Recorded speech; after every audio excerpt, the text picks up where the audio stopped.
fan-made content for this Premier League season. Bringing that real fan experience. Want to see some crazy? Wherever you are in the world, bringing you the latest opinions and fan reactions. Back again. Welcome to FanPark Live. Brand new shows every week. UFF are going hard this year, you know. So make sure you lock in. Come on!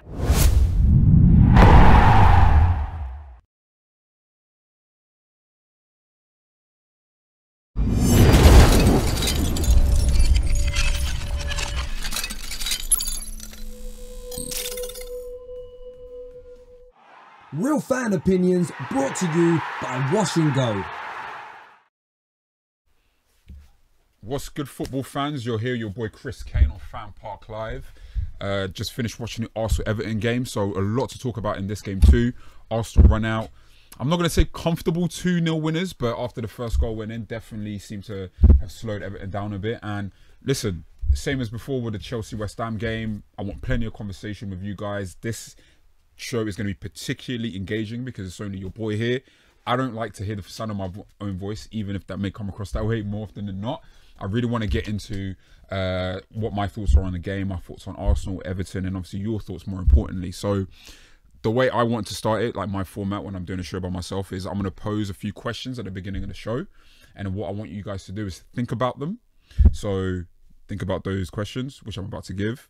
Then call us on 0203 606 0315. So outside of the performance from both teams today, these are some of the questions I kind of started thinking about, not during just this match, but obviously before, but obviously questions that I feel are relevant. So what I'm going to ask. First thing is I'll build up from the back. That's a lot of conversations have been happening since the start of the season in terms of how good are we at the moment? How good can we be?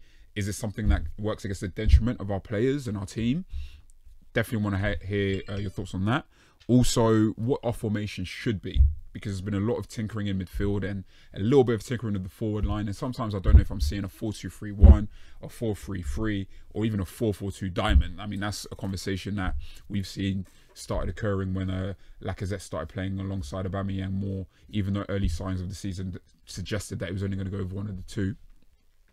To take it away from Arsenal a little bit, Javern, our studio engineer, asked me how good of a coach do I think Mauro Silva is, and obviously he impressed a lot of us football fans during last season at his stint with Watford, and he's gone on to Everton, where it's a team with a bit more of a standing than Watford, potentially a bit more money at his disposal, where there's more player investment. And Everton have not had a great start to the season either. They've been leaking plenty of goals, just as Arsenal have done so too. So how do we gauge how good of a coach he is? 3 more questions or 3 more points that I thought would be worth discussing. Who your man of the match was. I think personally Peter Cech was our man of the match. I think without his contribution, Arsenal would have found themselves in big trouble from literally the first minute. And it makes you question, okay, why the signing of Leno as a goalkeeper? He made his debut for Arsenal during our Europa League fixture Thursday just gone. And outside of his seniority, is Cech just simply a better goalkeeper than him?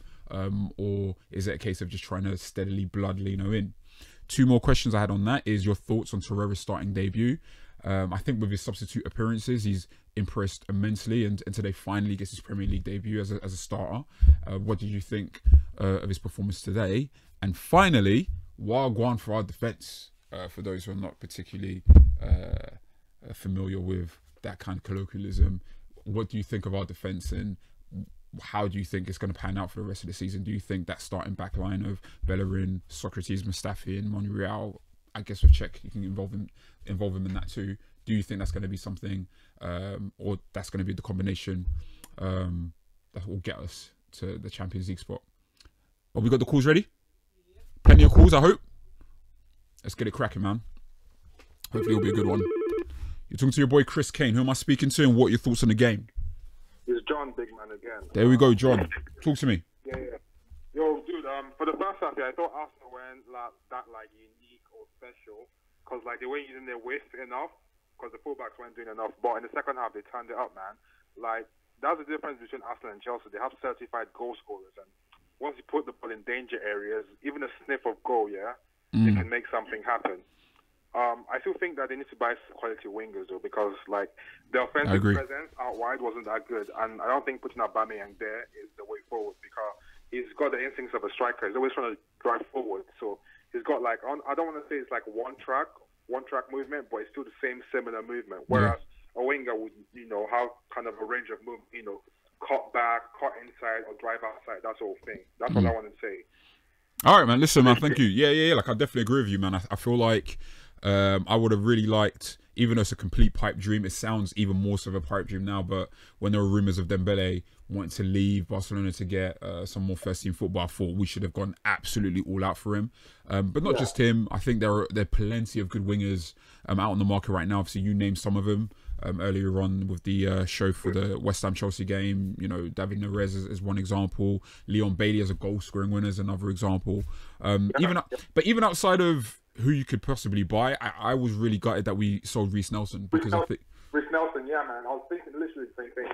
Yeah. So, man, you there? Yeah. I'm still here.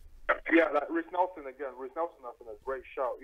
Come in late in games to kind of stretch the defense. They're not stretching defenses enough, man, and they get acres of space out wide. That's why like Bellerin and Monreal are running a lot into the wide spaces when they could have someone shooting from out wide. If you notice that Aubameyang's first goal was kind of like them R1 plus circle finesse goals. Yeah.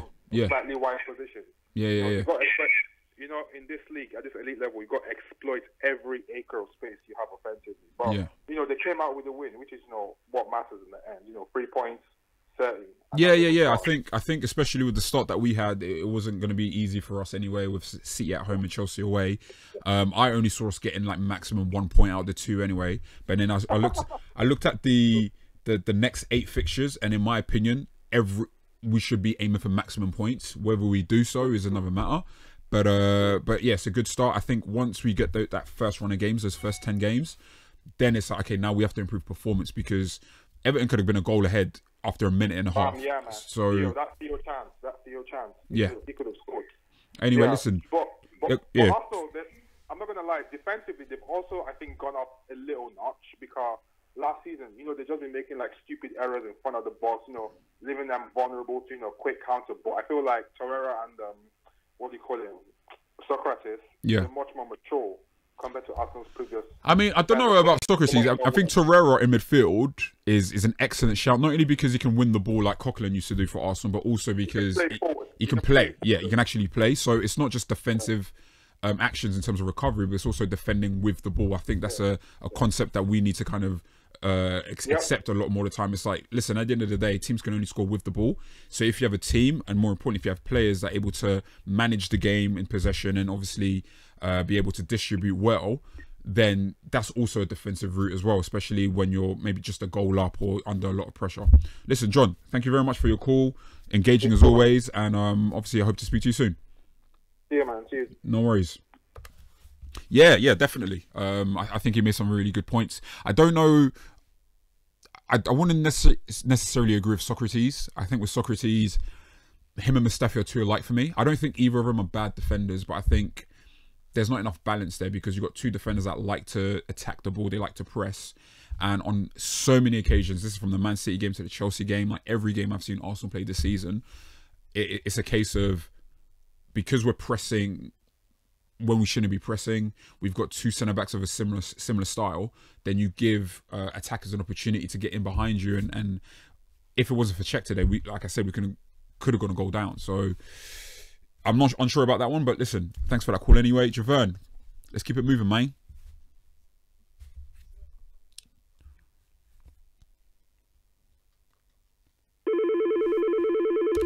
You're speaking to your boy Chris Kane on FanPark Live. Talk to me. What's your name and who you calling? Well, who do you support? Hello. Hello. Yeah, it's Rio talking. Nice to speak to you, Rio. What are your thoughts on the game? It was a decent game. I enjoyed it. Still though, man, the first 10 minutes was a bit shaky. I'm still worried about what's going on. A bit. I would go, a little bit more than a bit. Yeah, definitely. It's a bit shaky. I don't understand what goes wrong. For the second half of the game, we always do very well, and in the first half, it's poor. I just don't understand. I mean, sometimes in a game of football, you need to be able to kind of settle in. Some teams, they start off slower. I mean, I'd like Arsenal to be on point from the first whistle. But we're still gelling. There's a lot of players that were there last year, but I think Emery has obviously come in and asked us to play slightly differently, more so out of more so out of possession. I think in possession we're still pretty similar. Maybe we play with a little bit more intensity and a little bit more pace on the ball, but I think defensively we're still not necessarily as cohesive as I'd imagine Emery would like us to be. So I wouldn't, if I was in your position, I wouldn't expect Arsenal to necessarily start off games particularly solid. That's what it is. If we can get the defence as solid, then I don't see why in the next few seasons we can't go back to challenging for titles. I'm not asking for anything this season. We're still gelling, but if we can sort out that defence, and hopefully by the next couple of seasons we'll be back up there, man. Well, that's an interesting point about like what your expectations are for Arsenal this season and obviously going forward. When we sign Emery, and obviously having looked at who we signed during the transfer window, I'm assuming you're an Arsenal fan, by the way. Yeah, of course. All right, cool. What were your expectations? Like, what did you feel was realistic for what Arsenal could achieve this season? Do you know what? Him buying Torreira, I feel like he addressed a lot of my problems. I went to all the home games last season, Europa, Premier League, and Carabao Cup, and I realised that central defensive midfield position is something that we struggled with, because as soon as the ball gets played behind the midfield, Mustafi and whoever was usually in the defence, whether it was Koscielny, Holding, it would just look shaky. It was just worrying. Yeah. With Torreira just sitting in front of them, I even see Torreira today's game dropping back into defence like a back three kind of when the two wing backs push forward, and it's just good to see. I feel better with Torreira in there. Yeah. I'm with you. Definitely a good thing.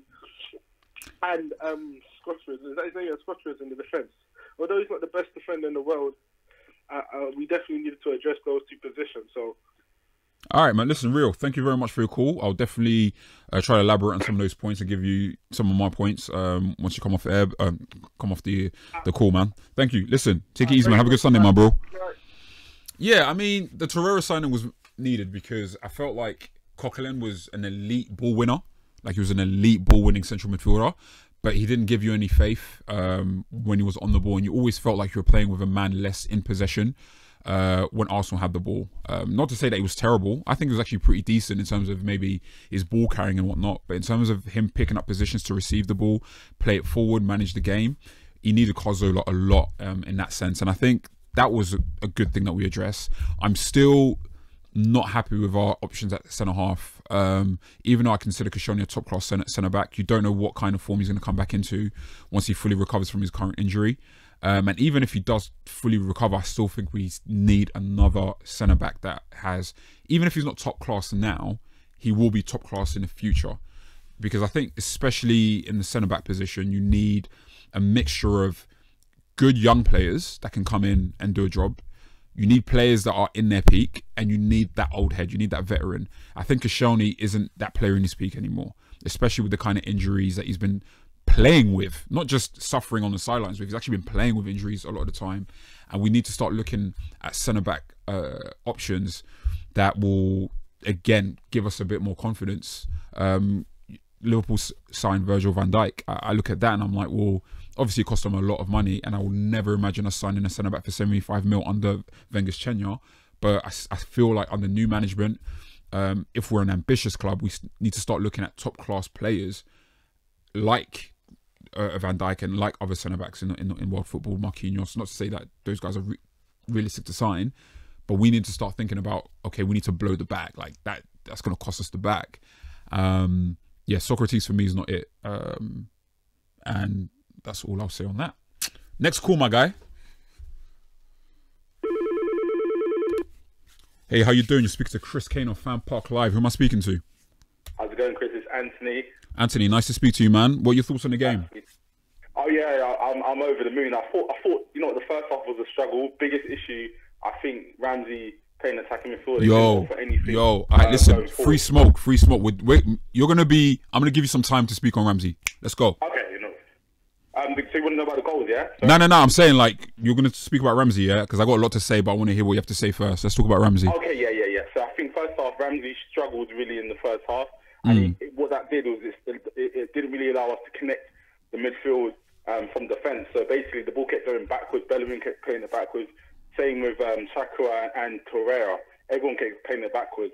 Lacazette, I mean, he made some amazing passes in the first half. I think he might even be a most technically gifted player. Those 2 passes he made in the first half, that just reminds me of like Francesco Totti in his prime. It was amazing. And then obviously the goal, my goodness, that first goal, that was an absolutely clinical goal, and he just showed you how much composure he's got. Personally, Chris, I think he's our best player, man. He's special. You just got to make sure you bring him into the game because he done so much today, and just showed you that he's physically ready to dominate in the league now. I mean, yeah, like with Lacazette, with Ramsey, there's do you know what? My thing is like a lot of the players that we have now, some of the players obviously stepped up. I felt like under Wenger, and not just last season, because last season was an exceptionally bad season.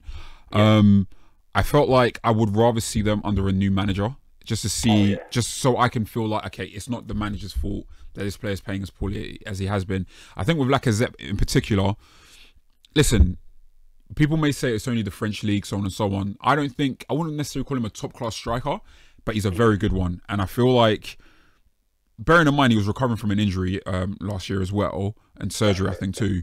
He did his thing. I definitely agree with you in terms of Ramsey. We know Ramsey as a central midfielder, but it feels like for the last 4 years, he's been playing almost like a shadow striker. In a group chat with my guys, I was saying to the man that was just like, right, like, because we're like at this moment, like we're all done with him, like we're all done with Ramsey, and I was saying to him like, he feels like a Tim Cahill that doesn't score headers, because I agree with you. Like he's more concerned with being closer to the striker than he is with actually fulfilling his midfield roles. Now, don't get me wrong, box-to-box midfielders are supposed to be a presence in and around goal when the moment is right. If you look at the best box-to-box midfielders in recent history, I think Arturo Vidal was probably the best example of that. Okay. He always used to get in amongst the goals, but he was still doing everything else in midfield. You didn't feel like he was like just leaving his other midfielders out to dry. So I feel like we need to figure out that issue. That's the problem, isn't it? Yeah. I genuinely. You know, sorry, not to interrupt. No, go on. Do you know who's a good example of that? He played in the Premier League as well. Ballack was someone who used to get into the box, but he used to do his role, especially when he was in Bayern Munich. He used to defend, he used to like connect play. I think what with Ramsey, the problem with him, he doesn't really have a very sharp football brain. And when it comes to movement and bursting into the box and instinctive shooting, he's very good. I wouldn't be surprised if he played striker when he was younger. But when it comes to actually reading the game as a central midfielder, he's a bit slow. And I think that's where he struggles. And that's why I don't think Emery puts him in centre midfield. But you know what? Like, what's crazy about that to me is that when he first arrived at Arsenal, we thought he was the guy. Like, people used to think he was on the same level as Jack Wilshere. This is not like Jack Wilshere post-injury when everyone was just like, he's dead. I'm talking like when both of them broke through and everyone thought these guys are going to be world-class central midfielders.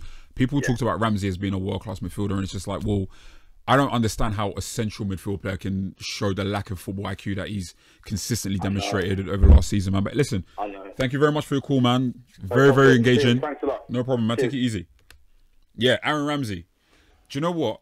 Sorry, this whole thing. Can we get some new earphones one day? These earphones are mad budget, bro. I can't even lie to you.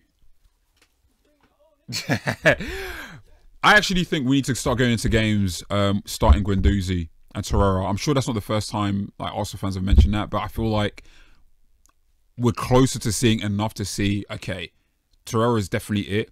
Guendouzi has surprised everyone. I want to see them two start a game, and I want to judge, because I think you've got a midfield playmaker who can also defend in Torreira, and then you've also got a midfield playmaker in Guendouzi who can give you a bit of that box-to-box energy, not necessarily in and around the penalty area, but definitely in the sense of carrying the ball, aggressive passes going forward, penetrative passes going forward. And yeah, both very technically gifted central midfielders. Next call.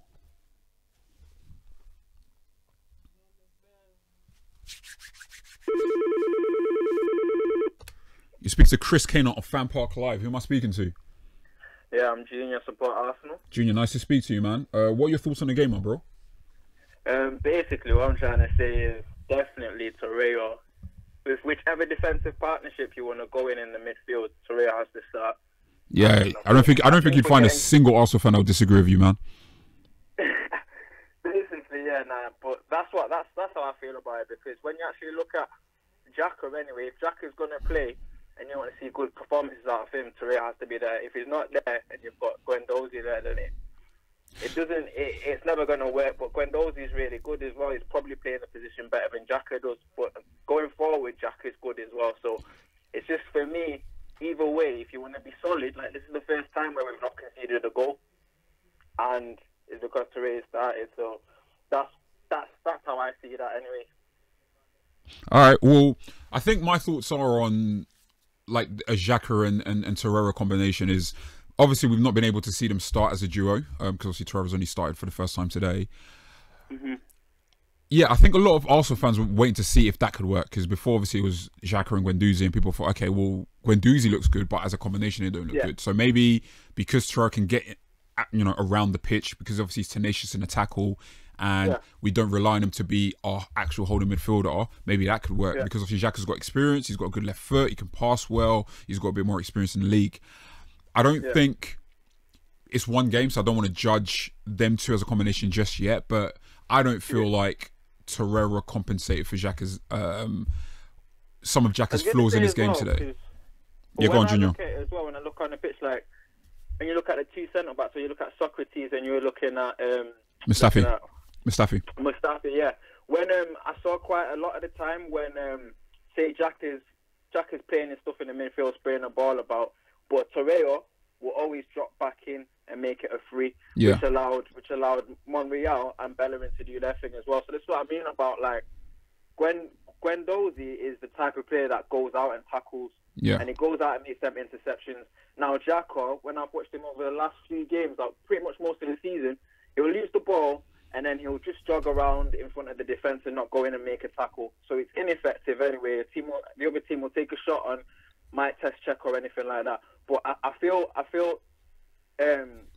I saying? I feel Torreira comes back for that defensive support, and then it will allow Guendouzi to go out and make that tackle.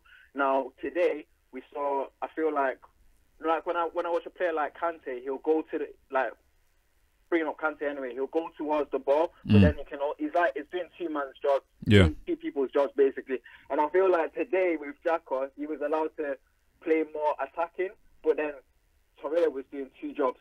So if it's Guendouzi and Torreira, I feel like then Torreira can just sit back and allow Guendouzi to go and make them tackles, and then obviously the second line of defending in the midfield, Torreira will come and make the tackle if Guendouzi is unsuccessful. But when it's Xhaka and Guendouzi goes out to make the challenge, it might be successful, it might not be, and then Xhaka's not in there. Definitely. And that's the problem. So I feel, even still, either way, I feel like you can play Xhaka and Torreira, because Torreira can do two man's jobs at the same time. Kind of like how Kante's just everywhere, and he fulfills the same thing with Torreira. He sometimes gives the ball away, but most of the time it's clean. And that's what I mean. Like, you can play either Torreira or Xhaka. I think it works either way. But I mean, not Torreira or Xhaka, Guendouzi or Xhaka. It works either way. But Torreira has to start. Okay. There's a lot of detail in that. But that's what I love. That's what I want to keep on hearing, man. Junior, thank you very much for your call, bro. Thank you. Enjoy the rest of your Sunday. Yeah, I mean, a quick one on that before we get the next call in. So just give me 2 seconds. I think, yeah, there's validity to the point in the sense of Torreira is also a ball-winning midfield, but it can also, like, play make. And then that allows Xhaka to stay on the pitch. Personally speaking, I don't think that's the optimal way to have your two central midfielders. I think you want your midfielders to have one primary role and then focus on that. When you get into the space of, you've got a player, I don't care how talented he is, even Kante, I wouldn't want him to be doing everything, because and then players around him start thinking, okay, well, he's got it. It's like, no, like, you know what you're supposed to do, you know what your job is. And generally speaking, I think the balance with Torreira and Guendouzi, even though obviously Guendouzi's very young, Torreira's still also young as well, I still think that probably works best so far. Next call in.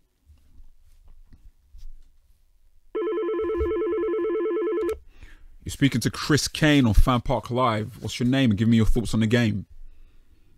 Yeah, my name is Shamaki, and nice to speak to you, Shamaki.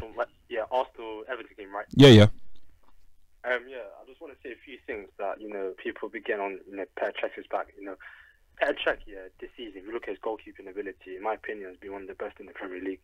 And, you know, people again on in terms of passing out the back, you know, this is a new system. He hasn't played it in his whole career, and expecting a 35, 36-year-old to learn how to play a game where you need technical ability. So that's just my opinion on Petr Cech. Okay. Is that just the only thing you wanted to focus on? Yeah. Yeah, yeah. Okay, that's fair enough. Yeah, I mean, I don't think any Arsenal fan should be getting to Peter Cech today because, quite frankly, he was by far our man of the match. Yeah, he bailed him at the back. Like literally, like without his saves, we're losing, in my opinion. Yeah, that's right. Pardon me, sorry. In terms of like just the goalkeeping situation, I mean, how would you have gone about it? Because obviously Peter Cech is there, seasoned pro, been in the Premier League for over 10 years, leader in the Arsenal dressing room. But you've also spent money, like big money, for a goalkeeper on Leno. Now, I would have.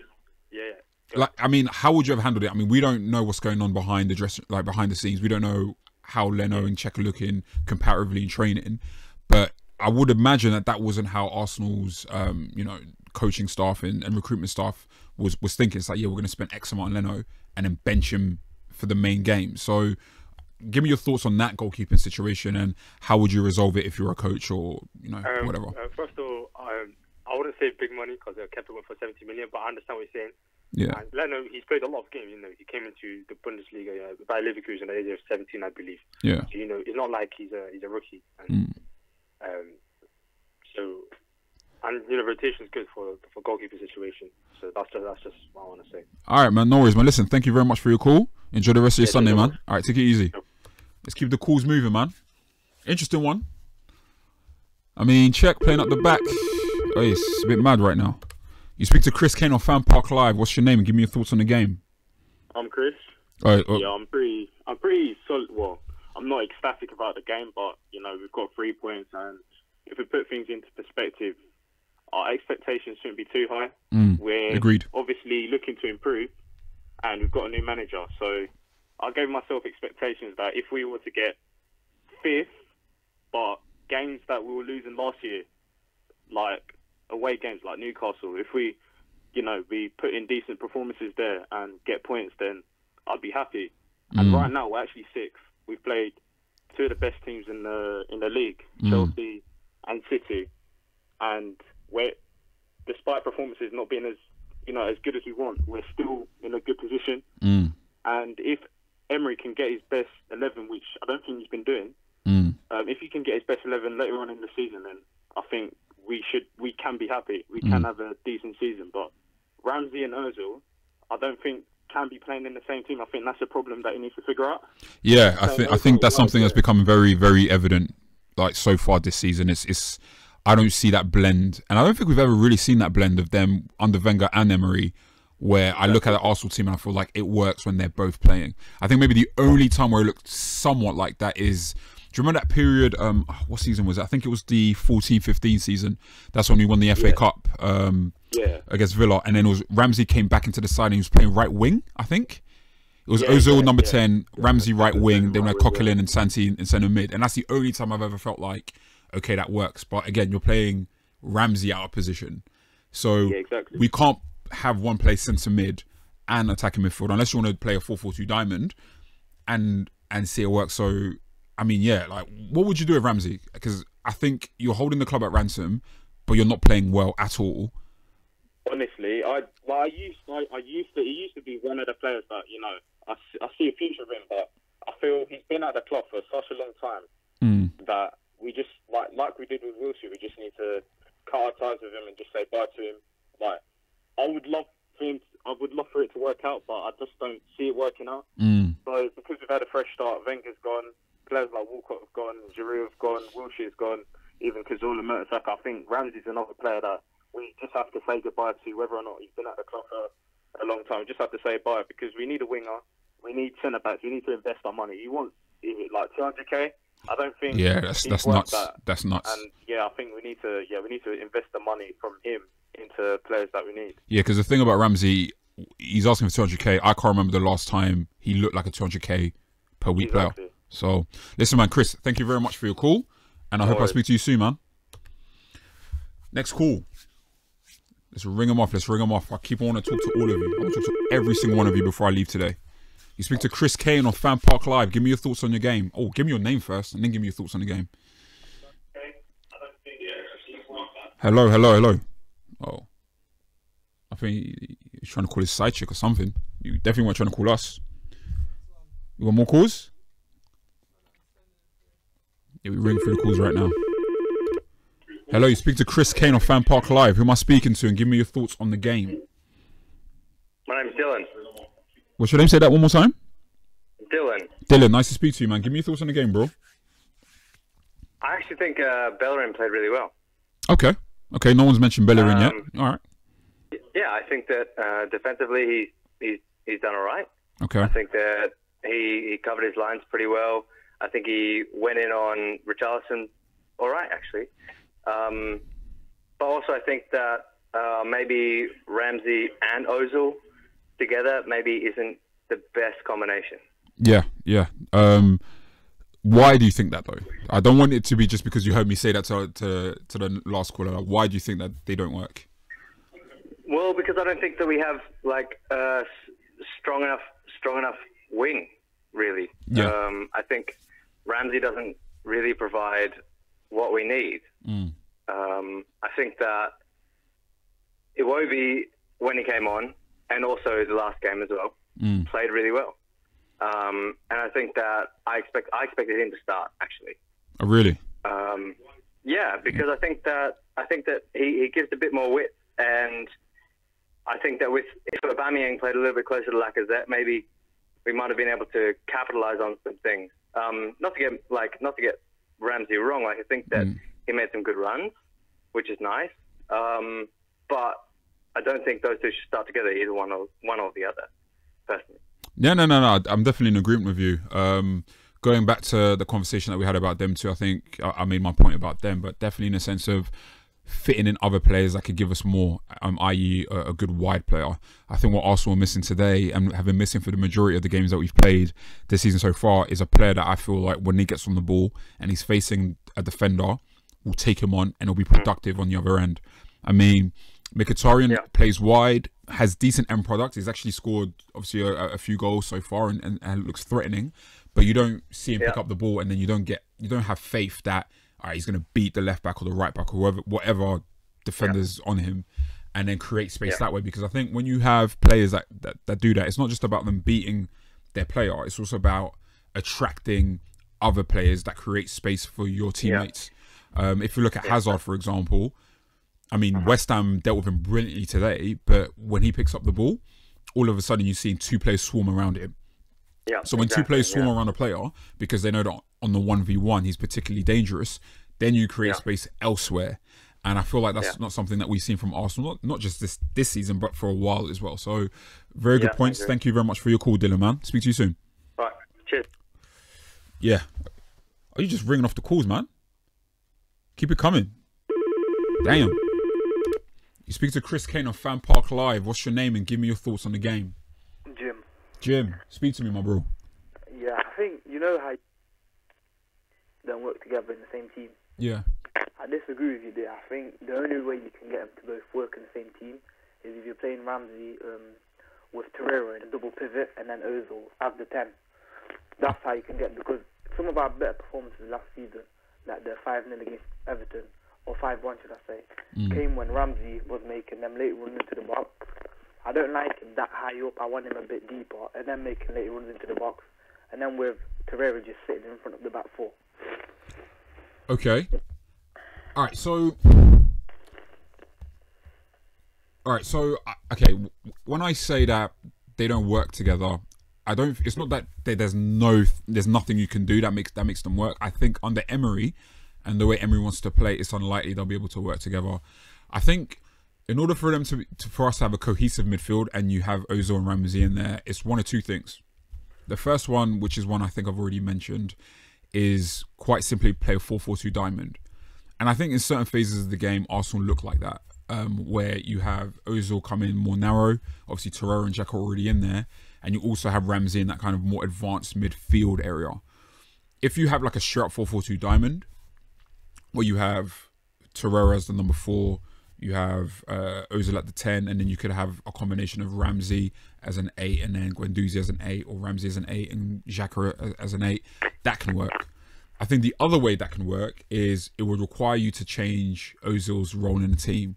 So you can have a 3-man midfield, and quite similar to the way City have David Silva and Bernardo Silva, and even Kevin De Bruyne, who are natural number 10s, You have him play as a deeper number 10. So they're playing alongside the rest of the midfield. I think Ozil has kind of done that on a few occasions for Germany. So you'd ask him to do that. Yeah, you'd have Ramsey. Yeah, you ask Ramsey to play next to him, and then you have Torreira behind.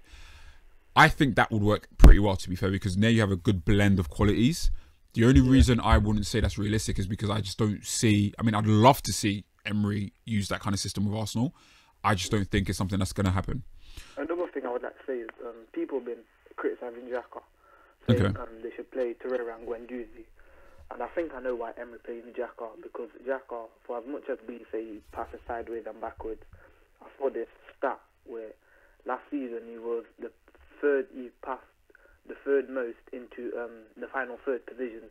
I think that's why Emery's always playing him, because for as bad as he is defensively, he's good at getting the ball into the final third. And that's the reason why Xhaka and Torreira are starting, not Guendouzi and Torreira. Okay, all right, fair enough. I mean, do you know what? I remember I used to have arguments with a Chelsea fan about Cahill, because he was like, for the life of me, he doesn't know why Cahill starts. And these times, Cahill was in the same Chelsea team that's winning titles, and it's different managers that's selecting him. So my thing was, well, obviously he must not be as bad as you're making it out. He is, because he's starting under different managers and he's starting in teams that winning titles, including the Champions League title, right? Yeah. Now I'm starting to kind of sympathise with him a little bit more, because I feel, as an Arsenal fan, I just don't understand why I feel like we have better midfield options and Xhaka still starts. Now, to your point, I think there may be some validity to that, because there's obviously something about his contribution to this Arsenal team that is obviously being overlooked and may explain his continued presence in the team. Because for me, Torreira is clearly the superior player. I think in terms of a midfielder that carries the ball and plays the ball forward, I think Guendouzi is arguably as good, or has... That's a strong thing to say, because Guendouzi's only played like 4 or 5 games, but he's shown a lot. And I think he's definitely impressed way more than Xhaka has done so far. But there may be something that we see in terms of statistics, in terms of maybe his presence off the pitch and his, I guess, his presence in the dressing room. Maybe that there's that aspect too. Who knows? But no, but for as good as Guendouzi is, if you look at the stats with Guendouzi and Torreira playing together, when Xhaka gets subbed off and everything, we can't see actually more goals with Guendouzi. Sorry, not Guendouzi and Xhaka, I meant. Not Guendouzi and Torreira, I meant. Guendouzi and Xhaka, we can't see more goals and score less with them two playing. However, when we play Xhaka and Torreira, we score more and concede less. And I think that's what Emery's been looking at, because Guendouzi is good and everything, but there's a few sloppy mistakes in him, and they're quite dangerous. Like, I remember the game against City where we lost 2-0 and he passed it to Aguero, and Aguero nearly scored, and Czech made a good save. All right, Another thing about Bellerin. Quick one. I'm still not convinced of Bellerin, man. I don't know. He gets beat too easily. I don't know. Hey, man, listen. I think Bellerin is a fairly good right back at this point. He's still pretty young, but I guess the question you have to ask yourself as an Arsenal fan. So I'm gonna end the call here, but thank you for starting this conversation. I think with Bellerin, I mean, he made his debut, I think 4 years ago now. Yeah, 4 or 5 years ago. No, 4 years ago. Or became a starter 4 years ago anyway. I guess the question is just like, has he really kicked on since he made his debut? I think he has, but is he the player that you'd want him to be at this stage of his career? I think the debate is still there, but he's still young, man. Like, there's a lot of top-class fullbacks that weren't who they were at Bellerin's age. So we just have to give him an opportunity to prove us wrong. Listen, guys, thank you very much for your calls. So many calls, so many great points being made, points that I'll take home and really think about, and hopefully the next time I'm on live with you guys, we get to elaborate on and expand on as Arsenal continue finding their feet during the season. My name's Chris Kane. It's been a pleasure. Enjoy the rest of the week, and I'll see you next time. Peace. Real fan opinions brought to you by Wash and Go.